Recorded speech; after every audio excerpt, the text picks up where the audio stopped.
a classroom silence tragedy at the UNRWA school. The image is seared into our collective memory. A shattered building, dust-covered textbooks strewn amongst rubble, the faint cries of first responders desperately searching for survivors. This is the scene at an UNRWA-run school in Gaza, a place meant to be a sanctuary for children seeking education amidst conflict, now transformed into a symbol of unimaginable loss. The recent IDF strike, attributed to a misfired Hamas rocket by Israeli officials, has claimed the lives of innocent civilians, most of them children.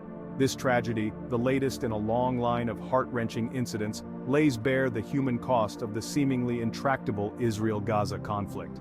The world watches in horror yet again as the cycle of violence continues, each side blaming the other, each loss fueling further animosity. The incident has drawn international condemnation, with many, including the UN Secretary-General, calling for an immediate independent investigation. But, amidst the finger-pointing and calls for restraint, a chilling realization sets in. For the people of Gaza, trapped in a cycle of violence and despair, such tragedies have become a grimly familiar reality. How many more children must die before the world demands a different path, a path towards a just and lasting peace? This latest tragedy underscores the desperate need for a renewed push for peace, a Herculean task, given the deeply entrenched positions and profound mistrust between the parties involved. Yet the alternative, the continued suffering of innocent civilians, is simply unconscionable. The international community, led by the United States, must engage with renewed urgency, pushing for a ceasefire, demanding accountability, and working tirelessly to create the conditions for meaningful negotiations. The path to peace will be arduous, fraught with obstacles and setbacks. But the memory of the children who lost their lives in the rubble of that UNRWA school, their futures tragically cut short, must serve as a powerful motivator. We owe it to them and to all those who yearn for a brighter future, to never give up on the pursuit of peace. Gaza, where hope goes to die. The Gaza Strip, a narrow coastal enclave home to over 2 million Palestinians, has been dubbed the world's largest open-air prison.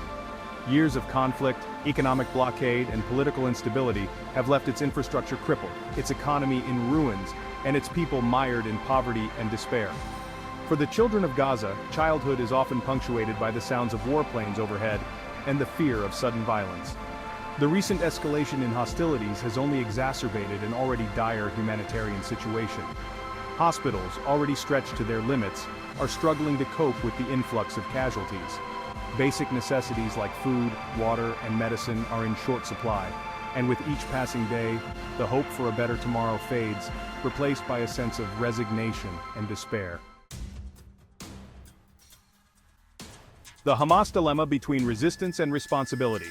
Hamas, designated a terrorist organization by Israel, the United States, and several other countries, walks a tightrope between armed resistance against Israel and governing Gaza. Hamas justifies its actions as a struggle against occupation. It argues that Israel's control and economic blockade leave them no choice but to fight back. However, Hamas's rocket attacks on Israeli civilians draw condemnation. Critics say these actions escalate conflict and deepen Palestinian suffering. Israeli retaliatory strikes often result in civilian casualties in Gaza. Hamas's stance is seen as a major obstacle to peace. Its refusal to recognize Israel and commitment to armed struggle hinder negotiations. Critics argue this perpetuates violence and suffering. Hamas's dual role presents a complex challenge for the international community. Israel's security calculus, a delicate balancing act. Israel views the conflict with Hamas through the lens of security, arguing that its actions are necessary to protect its citizens from terrorist attacks. The country's history, marked by wars and existential threats from its neighbors, has instilled a deep-seated sense of vulnerability. This siege mentality, coupled with the ever-present threat of rocket fire from Gaza, shapes Israel's strategic calculus. Israel maintains that its military operations in Gaza are conducted with care to minimize civilian casualties, pointing to its sophisticated targeting systems and efforts to warn civilians before strikes. However, critics argue that the power asymmetry between Israel and Hamas makes it impossible to avoid civilian casualties. Section 5.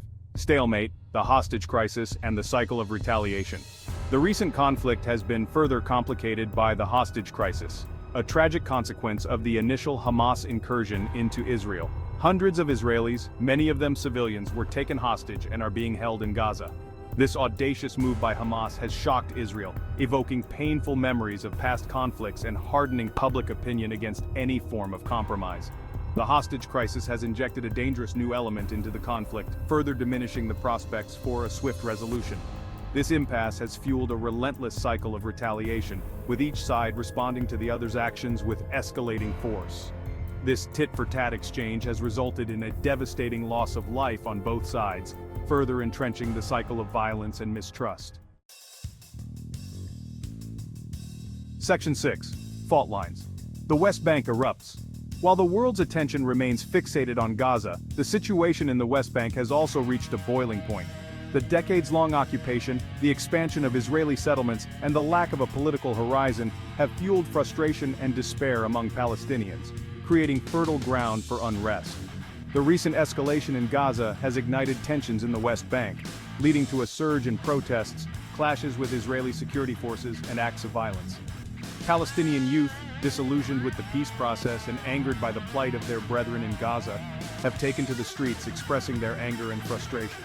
The Israeli military has responded with force, using tear gas, rubber bullets, and live ammunition to disperse crowds. This heavy-handed approach has resulted in Palestinian casualties, further inflaming tensions and deepening the sense of injustice. Section 7. The Lion's Den, a new generation of resistance. Adding to the volatility in the West Bank is the emergence of a new generation of Palestinian militants, unaffiliated with established factions like Fatah or Hamas. These young men, driven by anger, despair, and a yearning for martyrdom, pose a significant challenge to both Israeli security forces and the Palestinian Authority.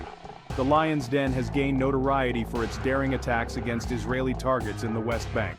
Composed mostly of young Palestinians, the group has carried out shootings, bombings, and other acts of sabotage.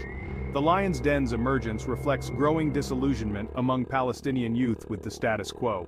They view the Palestinian Authority as complicit in the occupation, accusing it of collaborating with Israel.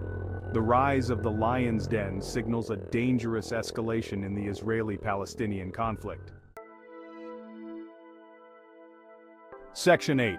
America's balancing act between ally and arbiter. The United States, Israel's staunchest ally, faces a delicate balancing act in the Israeli-Palestinian conflict.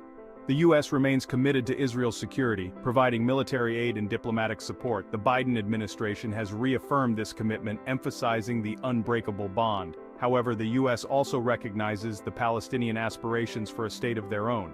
The two-state solution has been a cornerstone of U.S. policy.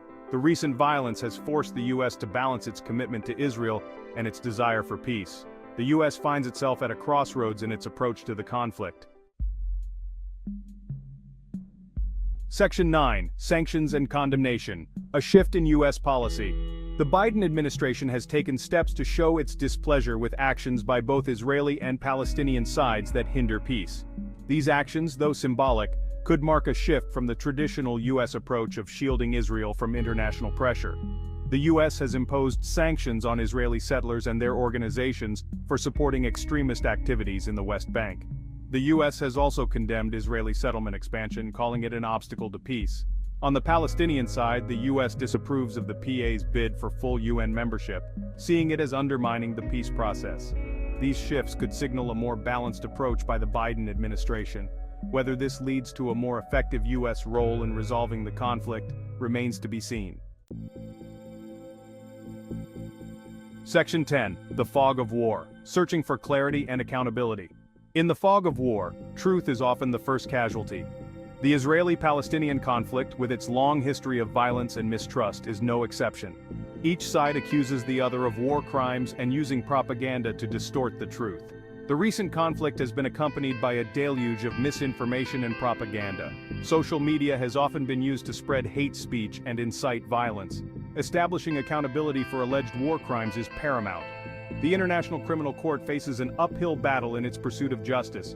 Both Israel and Hamas have rejected the ICC's jurisdiction. The pursuit of accountability is essential for achieving justice and breaking the cycle of violence. Section 11. A path forward towards a just and lasting peace. The path to peace in the Israeli-Palestinian conflict is littered with broken promises and missed opportunities. Yet, amidst the despair, glimmers of hope persist. Lasting peace requires building trust, fostering reconciliation, and creating opportunities for cooperation.